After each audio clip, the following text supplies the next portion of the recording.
तो मैम ने एकदम मुझे बैठने से पहले ही मैम ने पूछा कि अच्छा नेहा आपकी कौन सी ऐसी 3 4 5 चीज़ें हैं कि यार ये चीज़ें अगर हो गई तो मेंस आप क्रैक कर दोगे? देखो जो एकेडमी होती हैं वो आपको एक थाली में परोस देती हैं सारी चीज़ें, दैट्स ट्रू ऑफ कोर्स। जब आप बचपन से एक टॉपर रहते हो ना तो फेलियर से ज़्यादा आपको किसी चीज़ का डर नहीं लगता। कॉलेज भी जो है मेरे को डीयू में एडमिशन मिलने के बाद भी मेरे पेरेंट्स ने नहीं भेजा था क्योंकि उनको अच्छा। लगता था कि दिल्ली में जाके वो डाइवर्ट हो जाएगी। इस उम्र में यूपीएससी क्रैक करना अपने आप में बहुत बड़ा अचीवमेंट है, प्लस फर्स्ट अटेम्प्ट में क्रैक करना एक अचीवमेंट है। आई गोट सो टेंस्ड। अराउंड 3 महीने मिले थे हमें, उसमें लास्ट जो 20-25 डेज कुछ भी नहीं पढ़ पाई, मतलब इतना मेरा एंग्जाइटी लेवल बढ़ गया था। And how did you presented your answers? तो मेरा फ्रेंड सर्कल नहीं था। बिना एकेडमी के कम एज में सिलेक्शन लेना काफ़ी बड़ा अचीवमेंट है। एवरीवन से शॉर्ट नोट्स होना चाहिए, बट नोबडी से कि वो कैसे बनता है, वो प्रोसेस क्या है, आपने शॉर्ट नोट्स कैसे बनाए? कि आप ये कर सकते हो। हेलो एंड नमस्कार एवरीवन, इंडियन एस्पिरेंट शो के इस नए एपिसोड में आप सभी को स्वागत है। This is going to be the most interesting episode of the Indian aspirant show so far, क्योंकि इस एपिसोड में हम बात कर रहे हैं यूपीएससी के यंगेस्ट टॉपर से। इनसे हम बात करेंगे इनकी प्रिपरेशन स्ट्रैटेजी पे, क्योंकि इन्होंने एग्ज़ाम फर्स्ट अटेम्प्ट में क्रैक किया है, काफ़ी यंग एज में क्रैक किया है। तो इनसे हम बहुत सारे ऐसे इंसाइट्स पता करेंगे जो आपकी प्रिपरेशन में आपके काम आएंगे। She has secured rank 719 in UPSC 2023। बहुत मज़े आने वाला है, बहुत ही ज़्यादा इंटेंस और बहुत इन्फॉर्मेटिव पॉडकास्ट होने वाला है। मेक श्योर कि इस पॉडकास्ट को एंड तक देखिए। नेहा जी, स्वागत है आपका। Thank you so much. How are you, कैसे हैं आप? I am feeling great and so excited to be on your show. I am equally excited. Neha, सबसे पहले मुझे बात करना है, when I got to know कि आप 21 साल में आपका सिलेक्शन हुआ है। It's a very young age, मतलब इस एज में शायद यूपीएससी प्रिपरेशन स्टार्ट करता है कोई बंदा, या ग्रेजुएशन के टाइम पे जब ग्रेजुएट होकर बाहर आता है। कैसा लग रहा है जब आप इतनी यंग एज में एक इंडिया की one of the toughest exam को आप क्रैक कर लेते हो? बहुत थ्रिलिंग एक्सपीरियंस है। और ऑफ कोर्स जो लास्ट 21 इयर्स में जो एक गोल रखा था लाइफ का, वो अचीव होने के बाद जो सेटिस्फैक्शन है, जो मेरे पेरेंट्स का सपना पूरा करने का जो सुख है, वो इस टाइम में फील कर रही हूँ and I am feeling great. Nice. अच्छा, सबसे पहले आपकी स्टोरी, बैकग्राउंड स्टोरी एक बार बता दीजिए ऑडियंस को कि कैसे आपका स्कूलिंग हुआ, कब 12th पास आउट हुई, यूपीएससी कब सोचा और कैसे क्रैक किया? ओके, सो मैं मेरे दोनों पेरेंट्स जो हैं वो टीचर्स हैं। तो उन्होंने बचपन से ही देख लिया था कि मैं पढ़ाई में काफ़ी इंटरेस्ट रखती हूँ, हमेशा बुक्स वगैरह मुझे एक्साइट करती हैं काफ़ी यंग एज से ही। तो उन्होंने डिसाइड किया कि वो मुझे घर पे रख के खुद से ही पढ़ाएंगे, क्योंकि उन्हें स्कूल से ज़्यादा भरोसा था कि वो खुद बेटर एजुकेशन मुझे प्रोवाइड कर सकते हैं। तो मैंने स्कूल में अपनी मम्मी के पास ही पढ़ना स्टार्ट किया। मैंने स्कूल ज्वाइन नहीं किया। मैं फर्स्ट टाइम जो है मुझे फॉर्मली स्कूल में एनरोल किया गया 3rd क्लास के में। बट उस टाइम तक मैंने जो चीज़ें सीखी थी वो हायर लेवल की सीख ली थी, तो मुझे इतना एक्साइटिंग नहीं लगता था। फिर मेरे पेरेंट्स ने डिसाइड किया कि वो मुझे क्लासेस जंप करवा देंगे, तो मुझे 2 क्लासेस जंप करवाई। एंड उसके बाद मैंने जो है मैट्रिक्स और जो मेरी 12th थी वो मैंने youngest in the board clear की। मैंने 12th क्लास 14.5 ईयर्स की एज में कंप्लीट कर ली थी। एंड उसके बाद मैंने ग्रेजुएशन किया, उससे पॉलिटिकल साइंस इन हिस्ट्री से मैंने ग्रेजुएशन किया, क्योंकि मुझे यूपीएससी में ही जाना था एंड ये सब्जेक्ट वहाँ हेल्प करते हैं। तो मैंने ग्रेजुएशन की। उसके बाद मेरे पास 3 साल रहते थे, तो मैंने सोचा कि इस टाइम को मैं थोड़ा यूटिलाइज़ करती हूँ, और मैंने मास्टर्स में भी एनरोल कर लिया। ठीक है। फिर मेरी मास्टर्स कंप्लीट हुई, उसके नेक्स्ट ईयर मैंने ये अटैम्प्ट दिया है CSE 2023 का, एंड बाय गॉड्स ग्रेस मैं इसे क्वालिफाई कर पाई। लाइफ बहुत फास्ट पेस में नहीं चली है, बहुत जल्दी? हाँ, ये कह सकते हैं कि लाइफ काफ़ी फास्ट पेस पे चली। मुझे ज़्यादा कुछ अपने पर्सनैलिटी डेवलप करने का मौका नहीं मिला, क्योंकि एक एजुकेशन या फिर जैसे मैंने एक्स्ट्रा करिकुलर एक्टिविटीज़ में भी पार्टिसिपेट किया, तो वो भी ऐसी होती थी कि क्विज़ किया, स्पीच, इन सब चीज़ों में ही रहा। बट मैं होपफुल हूँ कि अब मैं और सारी चीज़ें सीख पाऊंगी, जो मेरे बाकी जो ड्रीम्स है वो कंप्लीट कर पाऊंगी। If you talk about this strategy, क्योंकि इस उम्र में यूपीएससी क्रैक करना अपने आप में बहुत बड़ा अचीवमेंट है, प्लस फर्स्ट अटेम्प्ट में क्रैक करना एक अचीवमेंट है। क्या कब सोचा कि यूपीएससी की तैयारी, या इनिशिएट कैसे किया कि यूपीएससी के लिए मुझे ये चीज़ें करना है स्टार्टिंग में, उसके बारे में बताओ। वेल, मुझे लगता है कि जो भी इनिशिएट हम करते हैं उसमें किसी को भी कंफर्म पता नहीं होता कि हमें यही पाथ फॉलो करना है। ये इतनी लंबी जर्नी होती है, जैसे कि पहले की प्रिपरेशन छोड़ दीजिए, आप जब फॉर्म अप्लाई कर देते हैं उसके बाद भी फाइनल रिजल्ट तक लगभग 1.5 साल लग जाते हैं। तो इस जर्नी में जो है मुझे लगता है सभी अपना रास्ता धीरे धीरे ढूंढते हैं, मिस्टेक्स करते हैं, फिर उससे सीखते हैं, और कुछ पीयर्स मिलते जाते हैं, सीनियर्स मिलते जाते हैं, वो कुछ ना कुछ वैल्यू ऐड करते जाते हैं, एंड उससे एक फाइनल स्ट्रेटजी बनती है। तो मेरे पार्ट पे ये था कि मेरे पेरेंट्स ने डिसाइड किया था, और मेरा भी यही ड्रीम था यूपीएससी का, बट मेरे फैमिली में या मेरे नॉन कोई ऐसा सीनियर था नहीं जो मुझे गाइड कर सके। तो मैंने भी ऑफकोर्स यूट्यूब से स्टार्ट किया था कि बेसिक बुक्स क्या होती हैं। फिर मैंने एनसीईआरटी कवर कर ली सारी, स्टैंडर्ड बुक्स जो हैं स्पेक्ट्रम हुई, लक्ष्मीकांत हुई, मैंने ये पढ़नी स्टार्ट की धीरे धीरे। मैंने PYQ से स्टार्ट किया एंड फिर धीरे धीरे वो वैल्यू एडिशन होता गया। किसी टॉपर की कुछ स्ट्रेटेजी सुनी, उसमें कुछ पॉइंट मुझे अच्छा लगा कि हाँ ये ऐड कर सकते हैं, ये फॉलो मैं कर सकती हूँ। तो मैंने ये सब चीज़ें की ऐड होते होते एंड फिर फाइनल स्ट्रेटेजी बन गई। नाइस। अगर हम प्रीलिम्स की बात करें तो जब आपने बिगिन किया यूपीएससी के लिए, प्रीलिम्स की प्रिपरेशन कैसे स्टार्ट किया आपने? सबसे पहले मेरा जो फोकस था वो प्री पे ही था। और इसके लिए मैंने एक चीज़ ये भी की थी कि मेरे पास टाइम था, तो मैंने सोचा कि प्री जो पेपर होता है, मल्टीपल चॉइस क्वेश्चंस जैसे आते हैं वो काफ़ी एग्जाम्स में आते हैं। तो मैंने यूपीएससी के बाकी एग्जाम्स भी दिए हैं, जैसे CDS है, CAPF है, एंड मैंने उसमें क्वालिफाई किया। तो इससे मेरा एक कॉन्फिडेंस भी बिल्ड हुआ था कि हाँ ये मैं कर सकती हूँ। तो एक तो मैंने ये फॉर्मूला मतलब अप्रोच रखा था कि मैं और एग्जाम्स ऐसे जो हैं सिमिलर पैटर्न पे वो करती रहूँगी अटैम्प्ट। उसके अलावा जो है इसमें मैंने पहले मेंशन भी किया है कि PYQ सबसे मेन है। तो मतलब मैंने लास्ट 20 ईयर्स के एक भी ऐसा क्वेश्चन नहीं है जो मैंने मतलब मुझे अभी वर्बली याद ना हो। मैंने इतना डीपली इनको किया है, उस पे हर क्वेश्चन के ऑप्शन पे रिसर्च की है पूरी बैठ के। और सबसे मेन जो चीज़ होती है ये मॉक टेस्ट लगाने हैं। मैंने अपने अटेम्प्ट से पहले अराउंड 55 मॉक टेस्ट लगा लिए थे प्रीलिम्स के लिए। या एंड वो भी मेरा ये होता था कि जैसे एक बार लगाई टेस्ट, उसमें मुझे कुछ याद नहीं होता था, मैं उसको अंडरलाइन करके छोड़ देती थी। फिर मैं उसको दोबारा रिवाइज करती थी जो सिर्फ अंडरलाइन पोर्शन था। फिर मैं थर्ड टाइम जो होता था वो एक बार रिवीजन होता था। फिर उसके बाद भी अगर मुझे 3 रिवीजन के बाद भी अगर मुझे कुछ याद नहीं रहता तो फिर मैं उसको एक पेज पे लिख लेती थी। एंड वो पेज मैंने जैसे मेरा करीब 8-10 पेज ऐसे तैयार हो गए थे। तो मैंने जस्ट जिस दिन एग्ज़ाम था प्री का उससे पहले सुबह जो थी मैंने सबसे पहले बैठ के वही रिवाइज़ किया। ठीक है। तो इस तरह से मैंने अपनी स्ट्रेटजी रखी है। जैसे फर्स्ट अटेम्प्ट में जब कोई एस्पिरेंट जाता है तो बहुत ज़्यादा एक स्ट्रेस और एंजाइटी वाली सिचुएशंस होती है। आपके साथ में ऐसा हुआ था कि पहले अटेम्प्ट में जब आपने दिया तब थोड़ा सा डर लगा हो कि यार होगा नहीं होगा? मुझे लगता है इस चीज़ को मुझसे ज़्यादा कोई एक्सप्लेन कर नहीं पाएगा क्योंकि मुझ पे प्रेशर ये भी था कि सब पूरी फैमिली है, फ्रेंड्स जो भी नॉन थे सब बोलते थे कि ये तो हर चीज़ क्वालिफाई कर रही है, फर्स्ट अटेम्प्ट में हो जाएगा। एंड हमें पता है कि एंग्जाइटी जो खुद पर्सन जिसमें होता है इंगेज उसको पता होता है वो कितनी अनसर्टेनिटी है। यू कैन नेवर क्लेम कि हाँ 100% हो जाएगा। तो प्री हो गया, प्री में मैं कॉन्फिडेंट थी बट मेंस की मेरी कोई इतनी प्रिपरेशन नहीं थी क्योंकि मैं ज़्यादा आंसर राइटिंग प्रैक्टिस नहीं कर पाई थी। एंड फिर सब लोग बोल रहे थे कि हो जाएगा। I got so tensed.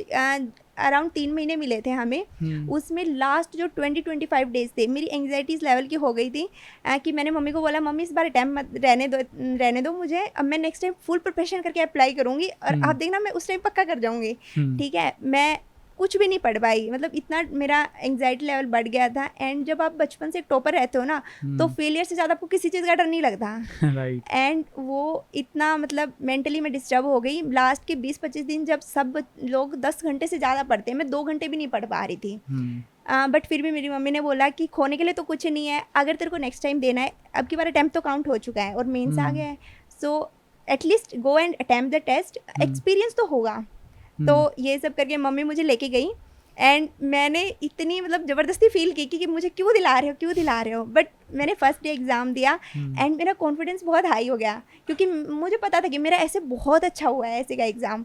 And उसके बाद मेरा हर एग्ज़ाम के साथ जो है ना कॉन्फिडेंस बिल्ड होता गया। एक पेपर था जो सेकेंड डे का फर्स्ट पेपर ही था, तो उसमें मैं थोड़ी नर्वस हो गई थी। उसी में मेरे मार्क्स कम है कि मेरी रैंक इस पे आई है, अदरवाइज आई हैव मतलब secured well in all other exams. तो मेरा वो हर कॉन्फिडेंस बढ़ता गया। फिर मैंने सोच लिया कि कोई नहीं, अभी 1-1.5 हफ्ते की जर्नी है पूरी मेंस की, I will give my best. And मैंने खूब पढ़ाई की उस टाइम के बीच में। फिर मैंने रिजल्ट का नहीं सोचा कि ठीक है मैंने अपना बेस्ट दिया, मुझे कॉन्फिडेंट फील हुआ, मैं रिजल्ट नहीं चेक करूँगी, अब की बार मेंस आएगा तो मम्मी आप करके मुझे बताना। एंड मेरा रिजल्ट आया तो मेरे भाई ने चेक किया था, उसने मुझे बोला कि तेरा इंटरव्यू कॉल आ गई। And I was so shocked and so happy कि हालांकि इस चीज़ में मैं एक चीज़ मेंशन यहाँ पे करना चाहूँगी कि जो आपकी पहले की प्रिपरेशन होती है, जैसे मैं कॉलेज टाइम से ही मैं एक सब्जेक्ट के लिए 3-3 बुक से नोट्स बनाती थी एंड वही हिस्ट्री पॉलिटिकल साइंस मेरे पास था। तो कहाँ का हार्डवर्क आपका कहाँ पे काम आएगा, यू नेवर नो। क्योंकि मैंने मेंस के टाइम मुझे पता है मैंने लास्ट 20-25 दिन कुछ भी नहीं पढ़ा, बट जब मैं वहाँ पे बैठी बहुत सी चीज़ें ऐसी थी जो मेरी पहले की पढ़ने का वो जो था वो फ़ायदा हुआ। जैसे एक तो स्पीड का मुझे उसकी टेंशन नहीं हुई क्योंकि मैं पहले नोट्स बनाती रहती थी कॉलेज टाइम में भी बहुत ज़्यादा, तो अच्छा था वो। एंड हिस्ट्री के जैसे क्वेश्चंस वगैरह थे काफ़ी, तो वहाँ पे तो डायरेक्ट हेल्प मिली मुझे, काफ़ी डेटा याद आ गए, वो सारी चीज़ें। तो मैं यही बोलना चाहती हूँ कि मेहनत कहीं भी नहीं जाती, कहीं पे भी करो वो काम आ ही जाएगी। एंड मैं प्राइम एग्जांपल हूँ इसका। और प्लीज़ स्ट्रेस मत लो, क्योंकि मैं इसका भी प्राइम एग्जांपल हूँ कि स्ट्रेस से मैं कहाँ हूँ। अगर स्ट्रेस नहीं लिया होता तो maybe I have rank much better. At least 200 के अंदर अंदर तो आराम से आ सकते। बिल्कुल बिल्कुल। अगर मैं इसी पे बात करूँ तो मुझे जो चीज़ आपसे बात करके समझ में आई है, एक ये कि आपका डेडिकेशन स्टार्टिंग से ही बना हुआ है, बचपन से जब आपसे स्कूलिंग कर रहे हो। सेकंड चीज़ कि आपका बैकग्राउंड बहुत स्ट्रॉन्ग हो गया था, क्योंकि आपने स्टार्टिंग से ही आप हर एक सब्जेक्ट को पढ़ते आए हो। Then you took the right decision कि मुझे ग्रेजुएशन में भी पॉलिटिकल साइंस करना है इन हिस्ट्री, ताकि आपका वो सब्जेक्ट्स प्रॉपर होते जाए। वंडरफुल। मेंस को लेकर बात करते हैं। मेंस के पहले हम बात करते हैं प्रीलिम्स की बुक्स एंड रिसोर्सेज पे कि वो फॉलो क्या किया आपने। ओके, तो जैसे मैंने मेंशन किया कि मैंने जो प्रीलिम्स के लिए सोर्स थे, मैंने हर सब्जेक्ट पे सिर्फ एक ही बुक रखी। एंड उसी को मल्टीपल, जैसे पॉलिटिकल साइंस मैंने, वैसे पॉलिटिकल साइंस मेरा ऑप्शनल सब्जेक्ट भी था, तो जो ऑप्शनल सब्जेक्ट होता है उसमें इतना हार्डवर्क नहीं लगता, तो पॉलिटिकल साइंस के लिए Laxmikanth was enough. And history के लिए स्पेक्ट्रम, जो एंशिएंट और मिडेवियल थी, वहाँ पे जो ना टर्म्स वगैरह के क्वेश्चंस बहुत इंपॉर्टेंट होते हैं। तो मैंने अपने CDS वगैरह की प्रिपरेशन के टाइम भी जो मैंने ल्यूसेंट की बुक पढ़ी थी और मैंने अरिहंत की बुक भी पढ़ी थी, तो मैंने वहाँ से देख लिया था कि टर्म्स वगैरह के लिए इससे ससिंक्ट फॉर्म में कहीं भी अवेलेबल नहीं है। तो मैंने एंशिएंट और मिडेवियल, हालांकि एंशिएंट के लिए मैंने तमिलनाडु बोर्ड की NCERT भी पढ़ी थी, बट मेरा मेन जो फोकस था वो था कि मैं टर्म्स वगैरह यहाँ से अपने याद करूँगी, ये रखा था। उसके अलावा ज्योग्राफी के लिए जो है NCERT की बुक्स थी। उसके अलावा मैंने जो मैप्स वगैरह के लिए, खासकर जैसे मैंने अपने फ़ोन में ऐप्स भी ऐसे डाउनलोड किए हुए थे जो कि ज्योग्राफिकल उससे रिलेटेड थे, कि मैं उसकी बाउंड्रीज, बॉर्डर लाइन सब याद कर सकूं। तो ये वाली चीज़ें हेल्प करती हैं, क्योंकि प्ले टाइम में आप जितना याद कर पाते हो ना, उतना एक्चुअल में पढ़ने बैठते हो तब नहीं हो पाता। तो कुछ ऐसे ऐप्स अवेलेबल हैं, मैंने उनके थ्रू अपने ज्योग्राफी की जो फिजिकल जो चीज़ें हैं वो याद की थी। उसके अलावा जो भी ज्योग्राफी के क्वेश्चंस मॉक टेस्ट वगैरह से मुझे मिलते थे, मैं उनको नोट्स बनाती जाती थी। कोई टर्म है जैसे कि फ्योर्ड्स वाला क्वेश्चन अब यार मेंस में भी आया था, बट वो मैंने पहले ही एक सोर्स में पढ़ा था, तो मैंने मेंशन किया हुआ था, जो कि प्री का था बट एक्चुअल में मेंस में काम आया था इस बार। एंड उसके अलावा एनवायरनमेंट के लिए जो है मुझे एक नोट्स मिले थे एक टीचर के, करोल बाग में एक शॉप से मैंने लिए थे, परचेज किए थे, मैंने जस्ट उन्हीं को पढ़ा। उसके अलावा जो PT 365 आती है और विजन की जो मंथली मैगजीन्स आती हैं, मुझे लगता है environment most of the part जो है वो उसी में कवर हो जाता है। उसके लिए कुछ बुक्स वगैरह चलती हैं बट मैंने नहीं पढ़ी, जो शंकर IAS वगैरह की काफ़ी बुक्स बताते हैं, बट मैंने ऐसा कुछ सोर्स कंसल्ट नहीं किया कभी भी। तो यही मेरा मेन होता है अप्रोच प्री के लिए। मेंस पे जंप करते हैं। मेंस के लिए कैसे अप्रोच की? एज यू सेड कि मेंस के पहले तो आप पढ़ ही नहीं पा रहे थे एंजाइटी के थ्रू, बट स्टिल इतने कम टाइम के अंदर मेंस को पूरा कवर करना भी अपने आप में चैलेंज है। मेंस कैसे किया आपने पेपर वाइज, अगर आप स्ट्रैटेजी बताओ? मेंस में जो था कि मेरा ऑप्शनल जो था वो मैंने कवर कर लिया था। मैं उसे पहले के पूरे साल मैंने मेंस अच्छे से प्रिपेयर किया था। उसके अलावा मैं 11th क्लास से ही पॉलिटिकल साइंस पढ़ रही थी, ग्रेजुएशन में भी पॉलिटिकल साइंस था, मास्टर्स में भी पॉलिटिकल साइंस था, तो वो मेरा प्रिपेयर था, बट मैंने उसमें और भी अच्छे से प्रॉपर नोट्स वगैरह बना के प्रिपेयर कर लिया था। तो क्योंकि सबसे मेन यही होता है ऑप्शनल सब्जेक्ट का, तो ऑप्शनल मेरा कवर था, लेकिन GS पे मैं पहले ज़्यादा ध्यान नहीं दे पाई थी, तो मैंने प्री और मेंस के बीच का जो टाइम था उसी पे फोकस किया था। तो मुझे लगता है प्री में जो हम बेसिक सोर्सेज पढ़ते हैं उससे हमारी टर्मिनोलॉजीज़ हैं, जो बेसिक हमें डेटा चाहिए होता है वो कवर हो जाता है। मेंस में हमें यह है कि हमारे जो आंसर राइटिंग स्किल्स हैं उन पे वर्क करना पड़ता है। 3 महीने मुझे लगता है इसी चीज़ पे फोकस करना सबसे ज़्यादा ज़रूरी रहता है, बजाय कि डेटा वगैरह के पीछे घूमने के। तो मैंने वही किया, मैंने जो सोर्सेज थे उनसे कुछ जो मेंस ओरिएंटेड मटेरियल था वो निकाला अपना, मैंने रिवाइज़ करके फिर मैंने टेस्ट अटेम्प्ट करने स्टार्ट किए। लाइक मैंने हर 3 दिन में एक टेस्ट दिया है, और वो टेस्ट होते थे PYQ, और मैं उनको खुद ही इवैल्यूएट करती थी। उसके अलावा मैंने एक सत्यम जैन सर हैं, उन्होंने SFG ग्रुप बनाया हुआ था, मैंने उसमें भी पार्टिसिपेट किया था। तो वहाँ पे भी सर हमारे आंसर्स को एनालाइज करते थे। उसमें सबसे मेन चीज़ क्या होती है, मेंस में पीयर ग्रुप बहुत इंपॉर्टेंट होता है, क्योंकि जैसे एक डेटा है, मैंने एक क्वेश्चन को एक तरीके से लिखा, मैंने एक तरह का डेटा उसमें मेंशन किया, बट वही दूसरा पर्सन जब करेगा उसका अप्रोच अलग होगा, उसका डेटा भी थोड़ा अलग होगा। तो हम बाकी सोर्सेज के पीछे भागने के बजाय हम उनसे देख सकते हैं कि हाँ हम यहाँ पे ये वैल्यू ऐड कर सकते हैं, एंड फिर उनको मेंशन कर करके प्रैक्टिस से फिर वो याद भी हो जाते हैं। तो पीयर ग्रुप बहुत मैटर करता है। उसके अलावा जो सोर्सेज है, एक सोसाइटी वगैरह जैसे है, कुछ सोसाइटी है, इंटरनल सिक्योरिटी, एथिक्स है, ये प्री से थोड़ी डिफरेंट सब्जेक्ट्स हो जाते हैं। तो एथिक्स का मैंने जो लुकमान IAS की बुक आती है, उसमें से कुछ टॉपिक्स निकाले। उसके बाद मैंने जो टर्म्स थी वो गूगल सर्च की, एंड एग्जाम्पल जो है ना मैंने खुद से तैयार किए थे अपने, जो जैसे गीता से हैं, महाभारत से हैं, तो ये मैंने ना बैठ के तैयार किए थे। एंड मैंने इंटरकनेक्टेड अप्रोच रखा था। जैसे पॉलिटिकल साइंस में नॉर्मेटिव थियरीज वाला पोर्शन है, वहाँ पे बहुत सारे एग्जाम्पल्स आती हैं, बहुत सारी कोटेशंस आती हैं जो आप सोसाइटी, एथिक्स, हर जगह यूज़ कर सकते हो। तो मैंने एक दिन बैठ के निकाली सारे टर्म्स की, क्या कोटेशंस है, क्या क्या टर्म्स है जो मैं सोसाइटी और एथिक्स में यूज़ कर सकती हूँ, एग्जाम्पल्स भी इनफैक्ट, और वो मैंने सारे उनके अंदर ऐड कर लिए इस नोट्स में। तो मेरा इंटरकनेक्टेड अप्रोच रहा है, और मैंने ऐसे में भी वही मेंशन की वो चीज़ें। तो एथिक्स के लिए मैंने इस तरीके से प्रिपेयर किया। और जो सोसाइटी है, सोसाइटी के लिए मैंने जो डॉक्टर शिविन सर हैं उन्होंने अपने नोट्स दिए थे, क्योंकि मेरे पास इतना टाइम नहीं था उस टाइम पे कि मैं पूरा एक मटेरियल लेके बैठ के उसको सॉल्व करूँ, याद करूँ। तो मैंने शिविन सर के नोट्स लिए थे, एंड वो काफ़ी बहुत ससिंक्ट फॉर्म में, इतनी क्रिस्प उसमें उन्होंने एक्सप्लेन की हुई हैं सारी चीज़ें। मैंने सोसाइटी के लिए उसके अलावा कोई भी सोर्स कंसल्ट नहीं किया है। And you will never believe कि उनका एग्जैक्ट क्वेश्चन जो उन्होंने मेंशन किया था वो क्वेश्चन आया हुआ था सोसाइटी में, ग्लोबलाइजेशन पे जो क्वेश्चन था, एंड मैंने उनका सेम जो देखा था ना आंसर, मैंने उसमें 1-2 लाइन अपनी ऐड की थी, और मैंने कंक्लूजन और इंट्रोडक्शन सेम लिखा था आपकी बार मेंस के एग्जाम में। हाँ, तो सोसाइटी के लिए मैंने सिर्फ सर के नोट्स किए थे। उसके अलावा इंटरनल सिक्योरिटी वगैरह के जो हैं थोड़े से PT 65 वगैरह में आ जाते हैं, करंट में क्या चल रहा है, वो थोड़ा सा मैंने कवर किया था वहाँ से। ठीक है, बस मेन मेरा यही अप्रोच रहा। अच्छा, मेंस में ना एक चीज़ अभी बड़ी इंपॉर्टेंट है, इसके ऊपर बात हो रही है कि प्रेजेंटेशन मैटर्स। क्या आप प्रेजेंट कैसे करते हो अपने आंसर को?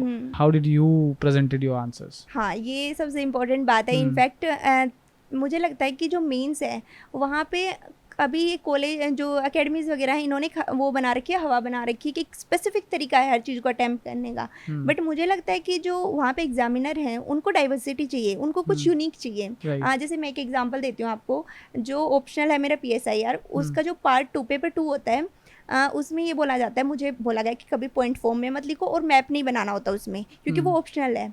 एंड मेरे को पता नहीं क्यों, बट मुझे वहाँ एग्जाम में बैठ के मुझे ये याद है, मैं पहले नहीं बना रही थी अपने आंसर्स में, बट वहाँ बैठ के मुझे क्यों ध्यान आया मुझे नहीं पता, बट मुझे स्ट्राइक किया कि मैं मैप बनाती हूँ एंड मैं पॉइंट फॉर्मेट में भी लिखूंगी कुछ क्वेश्चंस। मैंने वो किया, बाहर आके मैंने सबको बताया। इनफैक्ट मेरे जो 1-2 टीचर्स थे उन्होंने भी बोला कि नहीं नहीं ऐसे मार्क्स कम हो जाएंगे। And you will never believe कि one of the highest marks है मेरे पेपर 2 में। तो इट मीन्स कि उन लोगों को वो चीज़ नहीं चाहिए जो हर बच्चा कर रहा है, उनको कुछ यूनिक चाहिए। एंड इसी तरह मैंने ऐसे में भी जो है मैंने बताया कि इंटरकनेक्टेड अप्रोच रखा। उसके अलावा मैंने संस्कृत के श्लोकास डाले उसके अंदर, ऐसी मतलब जो जर्नल लाइफ में होती हैं वो सारी मैंने स्टोरीज लिखी उसके अंदर। तो मुझे लगता है कि सबसे मेन जो चीज़ है कि एक स्टैंडर्ड फॉर्मेट मत रखो। हाँ, इंट्रो लिखना है आपको, बीच में जो मेन पार्ट है वो लिखना है, कंक्लूजन लिखना है, दैट्स इट। बट उसके अलावा उसको किस तरह से लिखना है, बॉडी को आपको किस तरह से लिखना है, आप उसको एक स्टैंडर्ड पैटर्न पे मत चलो। अगर आपको लगता है कि आप कुछ नया क्रिएटिव करना चाहते हो, then do it, go for it. Maybe examiner को यही चाहिए, राइट। और उससे एक इम्पैक्ट भी अच्छा आता है ना, कि इंप्रेशन सही चल जाता है कि कुछ तो नया मिला उसको भी। Of course. नाइस। अगर हम मेंस की बात करें, मेंस में नोट्स बनाना भी काफ़ी इंपॉर्टेंट है। एवरीवन से शॉर्ट नोट्स होना चाहिए, बट नोबडी से कि वो कैसे बनता है, वो प्रोसेस क्या है, आपने शॉर्ट नोट्स कैसे बनाए? तो शॉर्ट नोट्स का सबसे मेन तरीका जो है, आप मेंस का सिलेबस लीजिए, उसकी जितनी भी टर्म्स हैं, ठीक है, उसको आप बेसिकली मतलब आप उसको पढ़िए। पहले उसका जो मटेरियल आपके पास अवेलेबल है आप उसको 2-3 बार पढ़िए, ठीक है। फिर आपको आइडिया हो जाए कि आप क्या चीज़ें याद नहीं कर पा रहे हो और क्या चीज़ें इंपॉर्टेंट है मेंशन करनी। तो आप उसको लिख सकते हैं, मतलब हाफ पेज से ज़्यादा एक टॉपिक पे मत जाइए, एक टर्म पे मत जाइए। टॉपिक तो ऑफकोर्स ज़्यादा टाइम ले सकता है, बट टर्म को ना एक हाफ पेज से ज़्यादा पे मत जाइए, क्योंकि उसके बाद जो है रिवीजन करने में भी इशू आते हैं मेंस टाइम में। तो थोड़ा उस फॉर्मेट में रखिए। उसके अलावा जो है एक डिजिटल नोट्स का अच्छा फॉर्मेट रहता है, क्योंकि उसमें आप वैल्यू ऐड कर सकते हो। जैसे कभी कभी ना न्यूज़पेपर पढ़ते टाइम कुछ ध्यान आ जाता है कि ये शॉर्ट फॉर्म है या ये एब्रीवेशन है जो हम यूज़ कर सकते हैं वहाँ पे, तो आप उसको ऐड कर सकते हो। तो थोड़ा सा स्पेस रखना चाहिए। मैंने जैसे, हालांकि मैं थोड़ी डिजिटल पढ़ने वालों में हूँ नहीं, तो मैंने A4 शीट पे ही बनाए हैं, बट मैंने हमेशा ना उनके बॉर्डर्स पे स्पेस रखा कि उसमें मुझे कुछ भी ऐड करना हो तो हो। हाँ, जब हम पढ़ते हैं तो हमें लगता है कि ये चीज़ भी इंपॉर्टेंट है, ये चीज़ भी इंपॉर्टेंट है, ये तो लिखना बहुत ही इंपॉर्टेंट है, बट वहाँ पे थोड़ा सा खुद को कंट्रोल करना पड़ता है, क्योंकि वहाँ पे आप हर छोटी छोटी चीज़ लिख नहीं सकते। एंड एग्जामिनर भी मुझे नहीं लगता हर लाइन टू लाइन पढ़ता है, तो आप थोड़ा डेटा याद कर लीजिए, बट वो इतना होना चाहिए कि आपको इंस्टेंटली याद आए हर आंसर में। तो थोड़ा सा अपने आप को लिमिटेड रखिए, बहुत ओवर मत कीजिए, क्योंकि हमें लगता है कि हाँ ये इन्फॉर्मेशन भी इंपॉर्टेंट है, ये भी इंपॉर्टेंट है, ये भी इंपॉर्टेंट है, तो थोड़ा सा लिमिट कीजिए। एंड हाफ पेज से ज़्यादा नहीं, और पहली बार में नोट्स मत बनाने स्टार्ट कीजिए, क्योंकि पहली बार में हमें हर चीज़ इंपॉर्टेंट लगती है। मैंने कभी भी नोट्स बनाए तो मैंने एटलीस्ट 3 से 4 रिवीजन उसके किए पहले, कि मेरे को जो चीज़ें ओरली याद हो गई हैं वैसे ही पढ़ने से, तो वो मुझे मेंशन नहीं करनी। तो इतने शॉर्ट मतलब फॉर्म में रखने पड़ेंगे नोट्स। अच्छा, मेंस के अगर हम पिलर्स की बात करें कि कौन सी ऐसी 3, 4, 5 चीज़ें हैं कि यार ये चीज़ें अगर हो गई तो मेंस आप क्रैक कर दोगे, आपके लिए क्या थी? सबसे पहले तो मेरे लिए ऑप्शनल था कि मुझे ऑप्शनल में अच्छा स्कोर करना है, तो मैंने उस पर फोकस किया। उसके अलावा जो है मैंने ऐसे पे बहुत ज़्यादा किया, क्योंकि ऐसे में क्रिएटिव राइटिंग का भी स्कोप होता है और उसमें मार्क्स की रेंज बहुत वेरी करती है, मिनिमम और मैक्सिमम मार्क्स में बहुत डिफरेंस आता है। तो मैंने उस पर फोकस किया।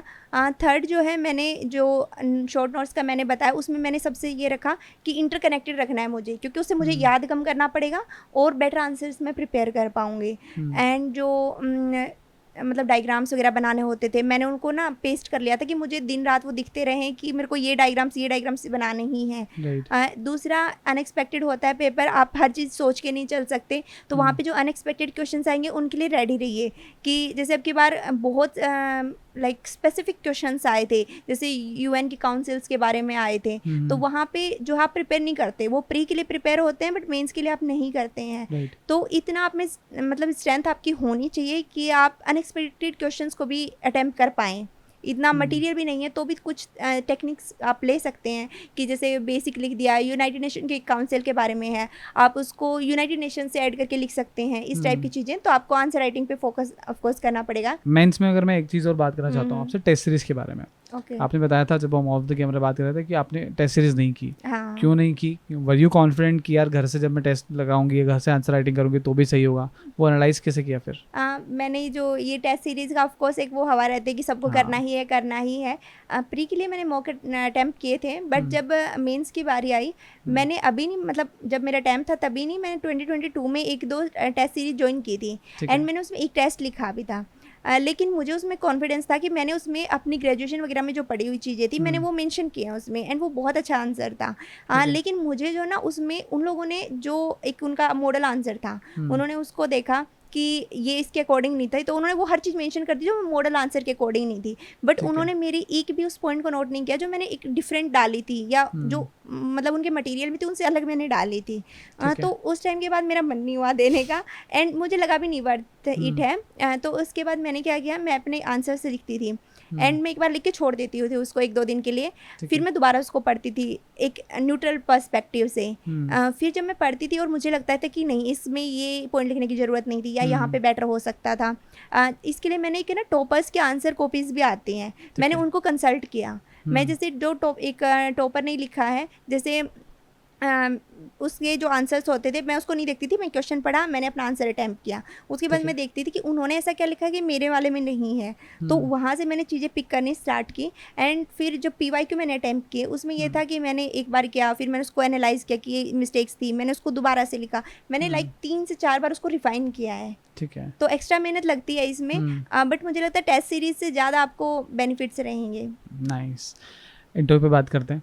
इंटरव्यू की तैयारी आपने कैसे की? क्या मॉक्स दिए थे, नहीं दिए थे, क्या एक्सपीरियंस रहा है, और एक्चुअल इंटरव्यू में क्या वाइब थी जब आप इंटरव्यू हॉल के अंदर गए? ओके, तो हमारा 8 दिसंबर को रिजल्ट आया था और अब की बार जल्दी ही स्टार्ट हो गए थे। मेरा 7 फेब को इंटरव्यू आ गया था, मतलब अराउंड 2 महीने थे, एंड जिसमें कि मैं रेडी भी नहीं थी, मुझे लगा नहीं था कि मेरी इंटरव्यू कॉल आ जाएगी, बट फिर आ गई। फिर मेरे पास वही इशू आ गया कि मुझे गाइड करने वाला कोई था नहीं, तो मुझे समझ नहीं आ रहा था मैं कहाँ से स्टार्ट करूँ।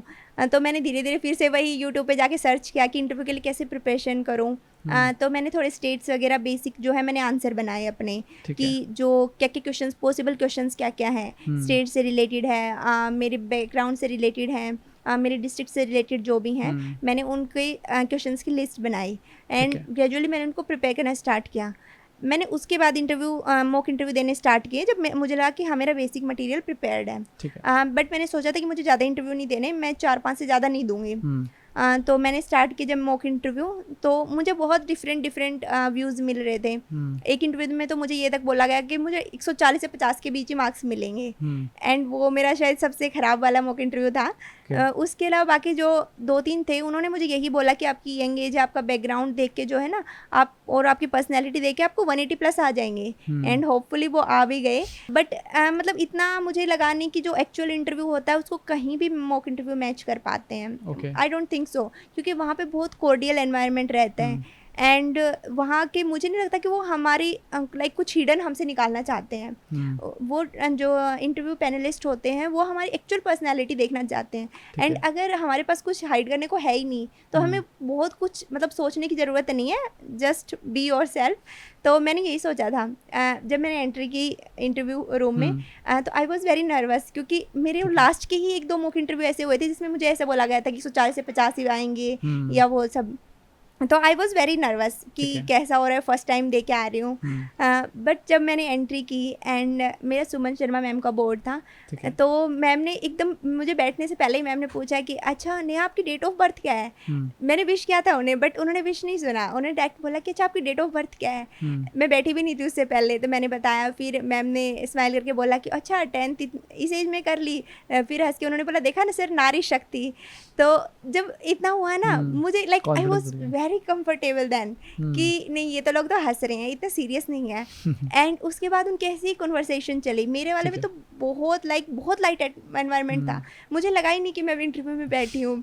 एंड जैसे सर थे, एक मैंने मार्शल आर्ट सीखी हुई है, तो मैंने मेंशन किया हुआ था, तो सर ने बोला कि अच्छा आपने मार्शल आर्ट सीखी। मैंने कहा हाँ सर। बोल रहे हैं कि ठीक है फिर 2-3 लड़कों को तो अकेले संभाल लोगे ना। मैंने कहा हाँ सर मैं संभाल लूँगी। तो सर ने बोला कि अच्छा ठीक है, फिर इससे हम पूछते हैं आर्मी का बताओ कि आर्मी में लड़कियों को लेना चाहिए कि नहीं लेना चाहिए। तो इस टाइप से मेरा बहुत कॉर्डियल रहा। फिर मैं जब बाहर आई तो मुझे अचानक से लगा कि मैं कुछ ज़्यादा ही तो कम्फर्टेबल नहीं हो गई थी कि मैंने कोई ब्लंडर कर दिया हो जो मुझे समझ नहीं आया हो। बट फिर फॉर्चुनेटली अच्छा रहा मेरा इंटरव्यू, अच्छे मार्क्स मिल गए। कितने मार्क्स मिले आपको? मुझे 182 मार्क्स मिले हैं। Nice, wonderful. जिस पूरी प्रिपरेशन की अगर जर्नी को हम सम अप करें तो यूपीएससी की प्रिपरेशन में एंजॉय क्या किया सबसे ज़्यादा? मुझे लगता है कि प्रिपरेशन अपने आप में ही पूरी इंजॉयबल जर्नी है। एक तो आपको इतने सब्जेक्ट्स की इन्फॉर्मेशन होती है, नॉलेज होती है, आप कहीं पे भी बैठ के किसी भी टॉपिक पे बात कर सकते हो। आप बायोटेक्नोलॉजी पे बात कर सकते हो, आप डिफेंस पे बात कर सकते हो, आप पॉलिटिकल साइंस, इकोनॉमिक, हर फील्ड में आप बात कर सकते हो। तो सबसे मुझे ये चीज़ें बहुत एक्साइटिंग करती थी। उसके अलावा जो है ये आपको एक दूसरे के एफर्ट्स को अप्रिशिएट करना सिखाता है। जैसे आप जो चीज़ क्लियर कर लेते हैं या नहीं कर पाते तो आपको पता होता है कि दूसरे ने कितनी मेहनत की है जो वो वहाँ उस स्टेज पे वहाँ पे है। तो ये वाली चीज़ें बहुत इंपॉर्टेंट है, और पेशेंस भी सिखाती है। पूरी 1 साल की जर्नी है, उससे पहले आप प्रिपेयर करने लगते हो। आप मतलब मिनिमम बेयर मिनिमम भी देखें तो आप 2-3 साल तो स्पेंड करते हो। अगर आप फर्स्ट अटेम्प्ट में निकालो तो भी आपने 2-3 साल तो इसमें लगाए हैं। तो वो पेशेंस जो है इस टाइम तक अपना एक कंसिस्टेंसी मेंटेन रखना, वो सब मुझे लगता है इन फ्यूचर भी काम आएंगी चीज़ें। How is your friend circle? मतलब आपकी जब आप बहुत ज़्यादा पढ़ाई कर रहे हो और जनरली जो टॉपर्स होते हैं जो बहुत ज़्यादा पढ़ाई के अंदर इन्वॉल्व है उनके फ्रेंड सर्कल बहुत छोटे होते हैं। Did you have any friend circle जहाँ चिल किया है या सिर्फ पढ़ाई पे ध्यान दिया? मेरे फ्रेंड सर्कल ऑलमोस्ट 0 है लास्ट 2-3 साल से। तो कभी कभी कॉल वगैरह पे बात हो जाती है, बट मैं कभी लाइक फ्रेंड्स के साथ पार्टी करना, घूमना, मैं 2-3 साल से कुछ नहीं कर रही थी। जस्ट मेरा फोकस पढ़ाई पे था, क्योंकि मुझे ये चीज़ें ज़्यादा डाइवर्टिंग लगती हैं। ऑफ कोर्स हर किसी की अपनी चॉइस होती है, कुछ लोग इंजॉय करके भी पढ़ पाते हैं, बट मेरा ये था कि मुझे अपने शेल में रहना है जब तक मैं प्रिपरेशन कर रही हूँ, एंड उसके बाद मैं इंजॉय कर लूँगी। तो मेरा फ्रेंड सर्कल नहीं था। सोशल मीडिया को कैसे देखते हो आप? सोशल मीडिया यूज़ करते थे? सोशल मीडिया में रेगुलर यूज़ नहीं करती थी। जैसे कि 2-3 महीने मैंने अनइंस्टॉल कर दिए सारे ऐप, फिर 10-15 दिन यूज़ कर लिए। मतलब मुझे जब थोड़ा सा ये होता था कि मुझे थोड़ा रिलैक्स करना है अभी, कर लिया, फिर 3-4 महीने डिलीट कर दिए। मतलब I was not active on social media. अच्छा, अगर एक चीज़ हम बात करें, जैसे आपने, क्योंकि आपका बैकग्राउंड स्टार्टिंग से आपने डिसाइड कर लिया था बचपन से कि करना यूपीएससी है, फिर पेरेंटल सपोर्ट, क्योंकि मम्मी पापा टीचर है, उन्होंने आपको सपोर्ट किया। अगर हम बात करें किसी ऐसे एस्पिरेंट की जो एक हम्बल बैकग्राउंड से आता है और यूपीएससी क्रैक करना चाहता है, तो उसको अपनी किन चीज़ों को ध्यान रखते हुए उसको आगे बढ़ना चाहिए कि यार ये चीज़ें मुझे एग्जाम के लिए ज़रूरी है? अभी आपने हम्बल बैकग्राउंड की बात की, तो ये चीज़ें मेरे को भी मतलब मेरे पेरेंट्स ने डिसाइड किया था, बट मेरे पापा की थिंकिंग थी कि मुझे उनको हमेशा हम्बल बैकग्राउंड मतलब एजुकेशन बैकग्राउंड ही रखना है। उनको लगता था कि महंगे स्कूल है, प्रीमियम नाम है, तो उससे कुछ नहीं होता। तो मैं बहुत लाइक बेसिक लेवल के जो स्कूल्स होते हैं उन्होंने उसमें मुझे पढ़ाया है। एंड उसके अलावा मेरी कॉलेज भी जो है, मेरे को DU में एडमिशन मिलने के बाद भी मेरे पेरेंट्स ने नहीं भेजा था, क्योंकि उनको अच्छा। लगता था कि दिल्ली में जाके वो डाइवर्ट हो जाएगी और हमें हमारे पास ही रखना है। तो मैंने एक स्कूल से किया जहाँ पे हिंदी मीडियम में ही थी, सिर्फ सिलेबस सिर्फ हिंदी मीडियम में अवेलेबल था। एंड उसके बाद जब मैं यहाँ पे आई, जो मोस्टली टॉपर्स होते हैं या तैयारी भी कर रहे होते हैं, वो DU वगैरह से होते हैं या JNU टाइप से आते हैं, मतलब थोड़े प्रीमियम उसमें आते हैं। राइट। तो ऑफकोर्स हम लोगों को प्रॉब्लम्स होती हैं। जैसे एक तो मुझे सबसे पहले क्या आती कि मुझे हिंदी मीडियम से इंग्लिश मीडियम में कन्वर्ट करना था, तो उसी में थोड़ा टाइम लगता है। एंड स्पेशली द हिंदू जैसे न्यूज़पेपर जो बहुत हाई लेवल की इंग्लिश यूज़ करते हैं, उनसे यूज टू होने में भी टाइम लगता है। ठीक है। तो बट थोड़ा सा ये कि एफर्ट्स डालने के बाद हो जाता है। मैं मतलब अपना एग्जांपल दे सकती हूँ, मुझे इश्यूज आए थे जब स्विच किया मैंने, बट धीरे धीरे कंसिस्टेंसी से जब आप एफर्ट्स डालते रहते हो उसको इम्प्रूव करने के लिए, एक चीज़ सबसे मेन है कि आप ये कर सकते हो कि आप पूरी सराउंडिंग ही वैसे बना दीजिए। जैसे कि मैंने बताया था कि मैं पढ़ रही हूँ, उसके बाद मैंने फ़ोन लिया, मैं गेम्स खेल रही हूँ, तो मैं ज्योग्राफी वाले गेम्स खेल रही हूँ, ठीक है। अगर मैं कभी इंस्टाग्राम यूज़ करती थी, मैं सारे जैसे S जयशंकर को फॉलो करती थी, या फिर न्यूज़पेपर जैसे हिंदू वगैरह को, तो मैं जैसे ओपन करती थी वो सारी लाइक मेरे ऑल द डे अलॉन्ग मुझे सब वही चीज़ें दिखती थी। मैं मम्मी से डिस्कस करती थी, वॉक पे जाती थी, मैं पॉलिटिकल साइंस डिस्कस करती थी। तो आप उसके सराउंडिंग को ऐसा रखोगे तो वो हो जाएगा, वर्कआउट हो जाएगा। हाँ, स्टार्टिंग में आपको मटीरियल वगैरह की सब चीज़ों की वो होती है, एंड स्पेशली हिंदी मीडियम में ये बहुत इश्यूज आते हैं, बट अभी मटेरियल प्रोवाइड हो जाते हैं। एंड जो अब यूट्यूब वगैरह के थ्रू आप जैसे आप भी कितनी गाइडेंस दे रहे हैं यूट्यूब के थ्रू, तो जो हम्बल बैकग्राउंड से हैं, जो मेट्रोपॉलिटन सिटीज़ में नहीं रह रहे हैं, वो भी अब गाइडेंस ले सकते हैं। दूसरा, ये ऑनलाइन क्लासेस वगैरह भी आई हैं, तो उससे स्टार्ट कर सकते हैं। एंड अब की बार भी जैसे बहुत से हैं जो हम्बल बैकग्राउंड से IAS बने हैं, टॉपर्स बन रहे हैं, तो उनसे आप रोल मॉडल देख सकते हैं। राइट। एंड आई थिंक उस रोल मॉडल की लिस्ट में आप भी है, क्योंकि बिना एकेडमी के कम एज में सिलेक्शन लेना काफ़ी बड़ा अचीवमेंट है। अगर हम बात करें एकेडमी पर्सपेक्टिव से, डू यू फील लाइक कि अगर कोई एस्पिरेंट है जो अपने आप को इतना कैपेबल नहीं मानता कि उसको वो सेल्फ से कर सकता है, बट स्टिल अगर उसको सेल्फ की तरफ जाना हो कि वो एकेडमी का सपोर्ट ना ले, क्या चीज़ें उसको दिमाग में रखना चाहिए? सेल्फ स्टडी के लिए सेल्फ स्टडी के लिए देखो, जो एकेडमी होती हैं वो आपको एक थाली में परोस देती हैं सारी चीज़ें, दैट्स ट्रू ऑफ कोर्स। जब आप खुद से करोगे तो आप ठोकरे खाओगे, आप गलतियां करोगे, फिर आपको इम्प्रूव होगा, एक्स्ट्रा एफर्ट्स लगेंगे, दैट्स ट्रू। बट ऐसा नहीं कि आप कर नहीं सकते। जो स्टार्टिंग है, आप एक चीज़ से स्टार्ट कीजिए, जो आपको सही लगता है, आपका प्लान जो है आप उसको फॉलो कीजिए। उसके अलावा आप मतलब एक अपने को कन्फाइंड मत रखिए, ओपन रहिए। अगर आपको कोई नई चीज़ सीखने को मिलती है, मान लीजिए आपने एक टॉपर की वीडियो देखी, आपको उसकी एक स्ट्रेटेजी लगी, उसको ऐड ऑन कीजिए, उसको फॉलो कीजिए। अगर आप किसी के साथ बात करते हैं, बैठते हैं, कोई सीनियर है जिसने लाइक अगर सिलेक्शन भी नहीं हुआ तो भी मान लो 2-3 बार मेंस क्लियर किया है, तो आप उनसे पूछ लीजिए, आप उनको ऐड करते जाइए। तो ये सारी चीज़ें जब एड ऑन करते जाएंगे तो आपकी स्ट्रेटेजी तैयार होगी। एंड सबसे मेन जो चीज़ है कि दूसरों को देख के घबराने की ज़रूरत नहीं है, जस्ट ट्रस्ट योर सेल्फ, क्योंकि आपसे ज़्यादा आपकी स्ट्रेंथ और वीकनेस किसी को भी नहीं पता होती। जैसे मैं खुद का एग्जांपल दूँ तो मैंने जब मैं करोल बाग वगैरह में जाती थी, मैं देखती थी बच्चे लाइब्रेरी के बाहर खड़े होते तो भी पढ़ रहे होते हैं, एंड मुझे इतना फोमो होता था, क्योंकि मैं इतना भी नहीं करती थी कि हर जगह लाइक बुक लेके खड़ी हूँ। तो मुझे लगता था कि यार ये लोग इतना पढ़ रहे हैं, पता नहीं मुझसे होगा कि नहीं। तो आप अपने आप को क्वेश्चन मत कीजिए, आपकी जो स्ट्रेटेजी है, जैसे मल्टीपल सोर्स की तो कोई डर ही नहीं है आज के टाइम पे। तो जब आप जाते हो, आप बुक्स इतनी देखते हो, तो वो लूर करती हैं कि अरे हम कहीं मिस आउट नहीं कर रहे हैं कुछ, ठीक है। तो वहाँ पे आपको अपने ऊपर मतलब भरोसा रखना पड़ेगा कि मैं भले ही एक सोर्स से कर रही हूँ, बट मेरा वो बेटर है, मैं उसको इतनी बार कर चुकी हूँ, मैं बाकियों से बेटर हूँ उस सोर्स में ही, ठीक है। तो वहाँ पे आपको कॉन्फिडेंस लाना होगा।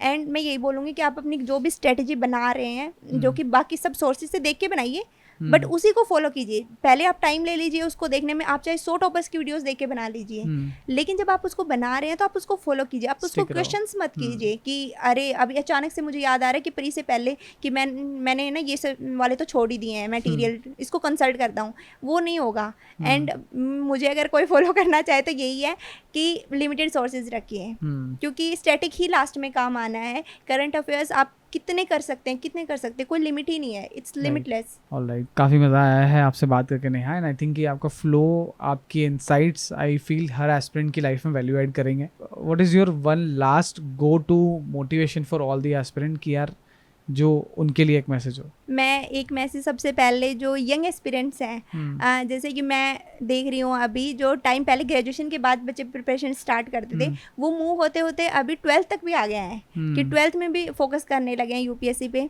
तो मैं यही बोलूँगी कि डोंट फॉलो ये ट्रेंड बिल्कुल भी अप्रिशिएट करने वाला नहीं है, क्योंकि एक कॉलेज जो आपकी पर्सनैलिटी को शेप करता है वो आप इस प्रिपरेशन में नहीं कर सकते। एंड अगर आप में वो स्ट्रेंथ है एंड अगर लक आपका फेवर कर रहा है सिलेक्शन में, तो आप अगर कॉलेज एटलीस्ट अगर फाइनल ईयर में भी स्टार्ट करते हैं तो भी आप 2 साल में कर जाएंगे। 2 या 3 साल से ऊपर की प्रिपरेशन है ही नहीं है, ठीक है, इससे ज़्यादा की नहीं है। अगर उसके बाद आपको टाइम लग रहा है, वो हो सकता है लक फैक्टर की वजह से भी हो। तो एक तो इतना करने की ज़रूरत नहीं है, क्योंकि इंटरव्यू में भी जब आपसे डेफ भरवाते हैं उसमें आपको एक्स्ट्रा करिकुलर एक्टिविटीज़ मेंशन करनी होती हैं।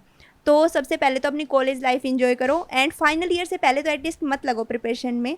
इतना मतलब ये नहीं है कि आपको 4-5 साल पढ़ना ही पड़ेगा, पूरा वो करना पड़ेगा सब कुछ छोड़ के, वो नहीं है प्रिपरेशन। तो थर्ड ईयर के बाद आप कर सकते हैं, बट उससे पहले नहीं। तो मुझे ये मतलब बोलना है, क्योंकि उससे ना ज़्यादा स्ट्रेस होता जाता है कि हमने 4 साल दे दिए हैं, हमने कुछ किया नहीं, कॉलेज भी मिस कर दी, अब नहीं हुआ तो क्या। तो वो एंग्जाइटी नहीं होनी चाहिए, जो कि मैंने भी फेस की जो फाइनल टाइम पे मेन से पहले, तो वो एंग्जाइटी बिल्कुल भी नहीं आनी चाहिए। एक तो यही बोलना चाहती हूँ। दूसरा ये है कि आजकल जो है यूट्यूब वगैरह पे हर कोई स्ट्रेटजी दे रहा है एंड सोर्सेज तो इतने हैं, आप लिमिटलेस हैं, एकेडमीज भी इतनी ओपन हो चुकी हैं। तो मैं यही बोलना चाहती हूँ कि सोर्सेज लिमिटेड रखो, अपने आप पे ट्रस्ट करो, क्योंकि आपसे ज़्यादा आपकी स्ट्रेंथ वीकनेस कोई भी नहीं जान सकता, कोई भी नहीं, कोई टीचर नहीं, कोई भी नहीं। तो अपनी स्ट्रेटजी खुद से बनाओ एंड सोर्सेज को लिमिटेड रखो। ये आई थिंक सभी टॉपर्स बोलते हैं, तो मैं भी यही बोलना चाहती हूँ बस। आई थिंक कि द वे जब हमने स्टार्ट किया कि इंडियन एस्पिरेंट शो स्टार्ट करना है, तो we started it from MPPSC, फिर हम इसको UPSC पे लेके आए। And the only idea is कि एस्पिरेंट की लाइफ बेहतर हो कंटेंट से। वी सॉ कि मार्केट में जब कंटेंट बन रहा है तो सिर्फ और सिर्फ स्ट्रैटेजी भी बन रहा है कि बस टॉपर की स्ट्रैटेजी बता ली, और फिर बच्चे, हमारी लाइब्रेरी है इंदौर में, तो वहाँ पे भी एस्पिरेंट बैठ के सिर्फ स्ट्रैटेजी देख के वो एज इट इज कॉपी कर रहा है, बट वो काम नहीं करेगा। अब आपकी स्ट्रैटेजी, आपका बैकग्राउंड अलग है, वो बैकग्राउंड, वो स्ट्रैटेजी और वही बैकग्राउंड मेरे लिए काम नहीं करेगा। एग्जैक्टली। तो उसमें से मैं कुछ चीज़ें पिक जरूर कर सकता हूँ, जिस तरह से आपने रिवीजन पे ज़्यादा फोकस किया है, तो वो चीज़ मैं पिक कर सकता हूँ, but I can not copy the 100% strategy of yours. Exactly.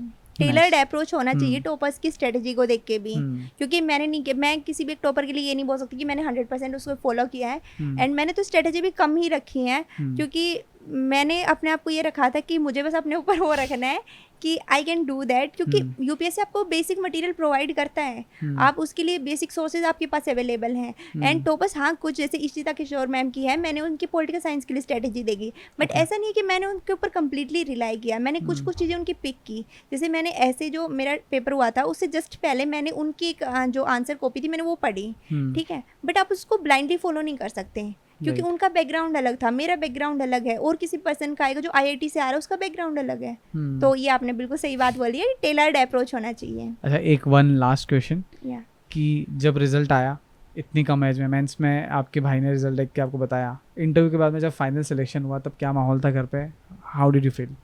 Actually हम लोगों को थोड़ा सा आइडिया हो जाता है कि अभी 1-2 दिन में रिजल्ट आने वाला है, एंड उस पहले वाला दिन भी पूरे दिन नींद नहीं आई कि रिजल्ट आएगा, बट आया नहीं। फिर नेक्स्ट डे क्या हुआ, बोलते हैं कि 12 बजे तक आ जाएगा, हम वेट कर रहे थे, मैं भी वेट कर रही थी, मुझे 2 दिन हो गए थे सोए हुए कि रिजल्ट ही देखना है, पहले तो क्या रहता है, मैंने प्री की प्रिपरेशन भी छोड़ दी थी कि पहले रिजल्ट देखना है, बट आया ही नहीं। फिर मम्मी ने मुझे बोला कि हमारा रिजल्ट जो है अराउंड 1:15 के अराउंड आया था। मम्मी ने बोला कि तुझे 2 दिन हो गए, अभी तो सो जा, रिजल्ट नहीं आ रहा, आज नहीं आएगा, तू श्योर के सो जा। मैं जस्ट सोई थी, मुझे 5 ही मिनट हुए थे, एंड मेरा भाई था ना, उसको पता था कि इसको रिजल्ट मैं नहीं देखने दूंगा, स्ट्रेस ज़्यादा ले जाएगी अगर नहीं हुआ तो मैं ध्यान रखूँगा। मैं जस्ट, मुझे 5 मिनट हुए थे सोए हुए, एंड मेरा भाई फटाफट भाग के आया कि नेहा उठ जल्दी हो, तेरा सिलेक्शन हो गया। एंड मैं जस्ट बेड से मैंने जंप किया लिटरली। फिर मैंने सोचा कि इसको क्या पता, इसको रोल नंबर ना अच्छे से पता हो। मैंने 2-3 बार वेरीफाई किया कि मेरा रोल नंबर एग्जैक्टली यही है ना, क्योंकि नेहा नाम बहुत कॉमन है, किसी और का भी हो सकता है। तो मैंने 3-4 बार उसको चेक किया कि हाँ मेरा ही है। मैं फिर मम्मी से चेक करवाया, मैंने, मम्मी मेरा ही नाम है ना। एंड उसके बाद मैंने सबसे पहले मैंने मंदिर में जाते ही धोख लगाई कि चलो फाइनली बाबा की दया से हो गया। तो इस बार भी यही था कि मेरे भाई ने ही देखा था, एंड मैंने वेट किया 2 दिन, पर लास्ट में जब मैं 5 मिनट के लिए सोई, रिजल्ट तभी आया। Nice.